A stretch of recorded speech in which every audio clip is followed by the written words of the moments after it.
Dans le merveilleux monde d'Encanto, il y a un véritable mystère sur ce qui se cache derrière les autres portes de la famille Madrigal. On voit la chambre d'Antonio, Isabella, Pepa, Bruno et celle de Mirabel avant qu'elle ne soit le miracle, mais on ne voit pas le reste de la famille. Pourquoi a-t-on vu ces chambres en particulier et pourquoi on ne voit pas les autres portes de la famille? Je vais donc vous dévoiler ce qui se cache derrière les autres portes de la fantastique famille Madrigal. Vous êtes prêts? C'est parti! Comprenons d'abord le fonctionnement des chambres dans Encanto. Comme on voit dans le film, pour obtenir son miracle, le jour J, un membre de la famille Madrigal doit toucher pour la première fois la poignée de sa propre porte. Elle s'ouvre et d'un coup tu obtiens un miracle et une chambre incroyablement grande. Limite un autre monde apparaît. Et cette chambre est très similaire à ton pouvoir généralement. On peut donc conclure que la chambre se crée par rapport à ton miracle obtenu et à ta personnalité. Comme ici avec Antonio qui adore les animaux peut donc parler aux animaux. Il vit littéralement dans une jungle. D'ailleurs, c'est sa chambre qu'on voit le plus parmi tous les autres membres de la famille. Chaque membre de la famille Madrigal a donc une chambre personnalisée en fonction de son caractère et de son miracle. Isabella a donc une chambre parfaite comme le caractère qu'elle doit garder à cause de la pression constante d'Abuela, remplie de toutes sortes de fleurs et surtout beaucoup de violet. Je pense que c'est sa couleur favorite mais je suis pas sûre. Je pense qu'à la fin d'Encanto, les chambres ont dû avoir quelques changements. Comme on voit à la fin, les portes sont toutes ouvertes et les couleurs ont changé, ce sont des couleurs plus mixtes. Et vu que le caractère d'Isabella a changé, elle peut enfin être elle-même. Sa chambre devrait donc être un peu plus punk et plus assombrie comme on voit dans la chanson Que sais-je faire d'autre avec Mirabel. Pour Antonio, il n'y a pas de changement. Il a toujours aimé les animaux, il n'y a sans doute pas grand chose qui aurait changé. Pour Bruno, ce serait un peu différent car il s'est plaint d'avoir trop de marches à monter et d'avoir abandonné sa chambre pour ça. À cause de ça, il aurait donc un endroit plus accessible et pour moi, la meilleure chose qui lui conviendrait serait une grotte. Mais une grotte où il y aurait une porte avec du sable comme sa chambre de base car c'est très important pour lui et pour exercer son pouvoir. Il pourrait lire l'avenir tranquillement et même laisser des traces de son passage sur les murs car il a toujours aimé les endroits sombres et humides où il pourrait se cacher tranquillement sans que personne l'embête. Et pour Mirabel, on ne sait pas vraiment à part quelle est la porte d'entrée de toute la famille Madrigal. Ça reste donc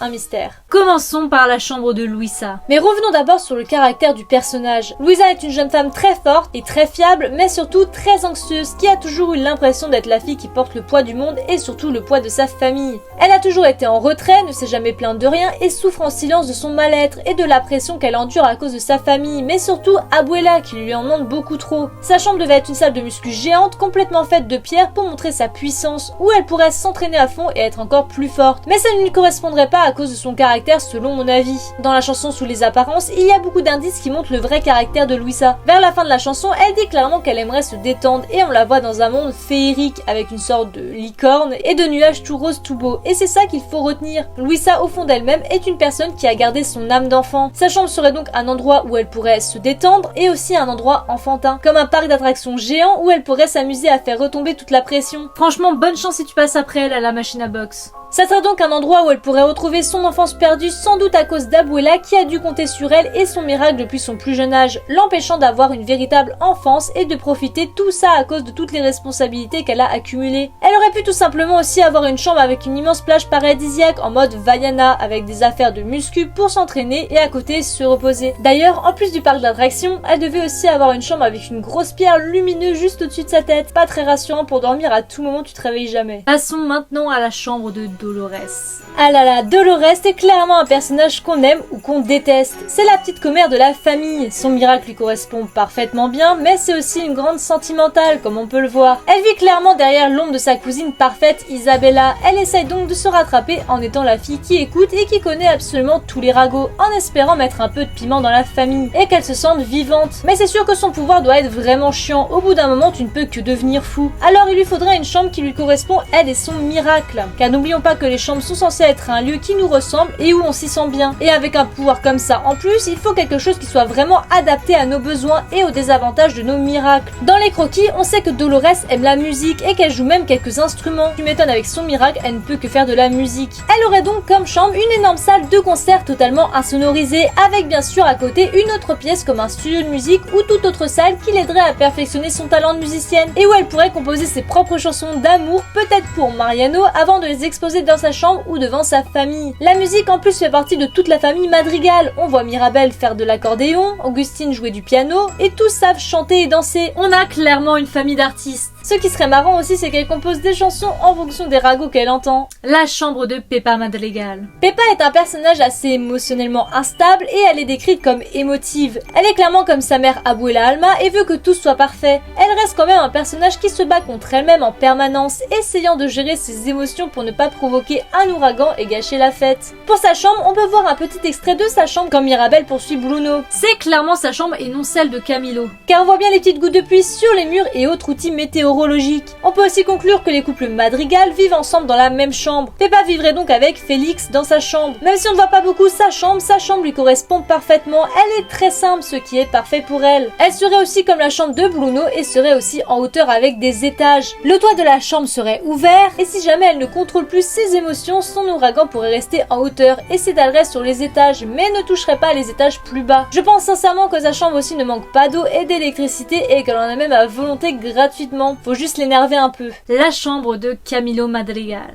Vu son caractère, il n'y a pas un milliard de possibilités. Camilo est un garçon assez blagueur qui aime s'amuser avec son propre miracle. On le voit souvent changer de forme juste pour blaguer et se faire passer pour quelqu'un d'autre. C'est clairement le petit rigolo de la famille et lui aussi son miracle lui correspond très bien. Dans la famille, on ne sait pas vraiment où on pourrait le placer, car il n'a pas l'air d'avoir beaucoup de problèmes avec Abuela, mis à part qu'il ne sait pas trop qui il est. Je pense que c'est un garçon qui n'a pas encore trouvé sa place, un peu comme Mirabel, sauf que lui, il a un miracle. Mais il s'amuse à se transformer, il essaie d'être quelqu'un d'autre et voir ce qui lui correspond le mieux. Peut-être que dans toutes ces transformations, il découvrira une personne où il se sent en complétude, ce qui expliquerait pourquoi il veut autant attirer l'attention en se cachant derrière le fameux clown de la famille. Il a donc une chambre parfaite pour exercer son miracle. Et ça serait un stand-up. Quand je vous dis que c'est une famille d'artistes, je plaisante pas. Une immense salle rien que pour lui avec un petit micro en plein milieu de la scène et c'est parti pour lui et cette transformation qui deviendrait des imitations marrantes comme il fait avec Dolores. Il pourrait donc faire un super show, surtout qu'en plus de sa transformation, il sait aussi chanter et danser et peut-être même jouer d'un instrument. Il est très extraverti et aime se sentir aimé, généralement en se la frimant, mais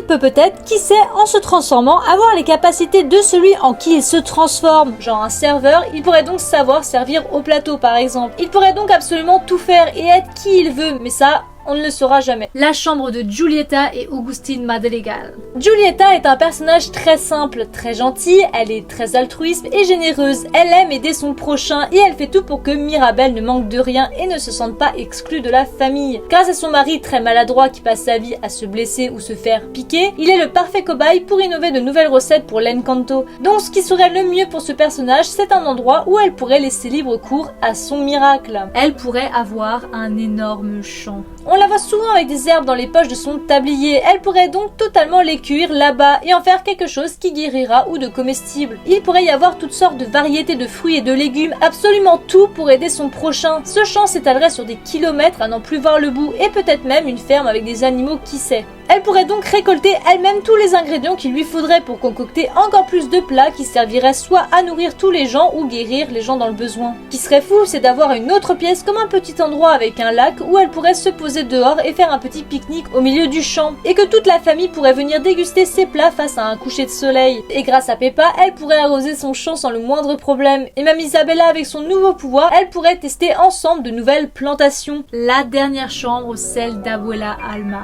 Notre chère Abuela Alma n'a pas de pouvoir, elle est juste la gardienne du miracle. Elle aurait donc une chambre centrale, comme on voit dans le film, qui serait totalement normale. Mais pas si normale que ça, car quand on regarde bien, il y a des objets qui ressemblent énormément à la chambre de son passé avec Pedro. Ce qui se comprend, c'était l'amour de sa vie, et elle a vécu beaucoup de choses comme des moments de joie et de bonheur partagés avec son mari, avant qu'elle n'obtienne tout ça. Elle aurait donc refait à l'identique sa chambre du passé, lui rappelant tous ses beaux souvenirs. En particulier la fenêtre qui est exactement le même design que celle de son passé. Le carrelage et la couverture sont les mêmes. Elle a donc fait tout ça pour rendre hommage à sa vie d'avant et son amour perdu. Sa chambre est donc le recueillement de sa vie d'autrefois et le point de départ de tout ce qu'elle a obtenu jusqu'à présent. Pour la chambre de Mirabel, il faudra attendre. Ce sera une vidéo à part, car il y a beaucoup de choses à dire et à découvrir. J'espère sincèrement que vous aurez appris des choses tout autant que moi et que vous aurez imaginé toutes ces chambres fabuleuses. N'hésitez pas à me dire en commentaire votre chambre préférée. Je vous fais de gros bisous et à la prochaine.